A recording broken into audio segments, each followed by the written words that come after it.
محترم ناظرین، میں آج آپ کو ایک خاص بات بتا رہا ہوں، اگر آپ اس پر عمل کریں گے تو انشاءاللہ شوگر کا مرض، ذیابیطس کا مرض بہت جلد ختم ہو جائے گا۔ آپ میری اس بات پر عمل کریں کہ آپ گرم کھانے استعمال نہ کیا کریں، پرہیز زیادہ سے زیادہ کریں، کیونکہ پرہیز ہی سے انسان ٹھیک ہوتا ہے۔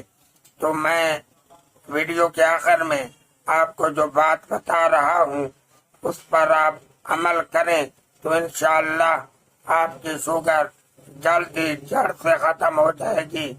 مجھے دعاؤں میں یاد رکھیں، اور آپ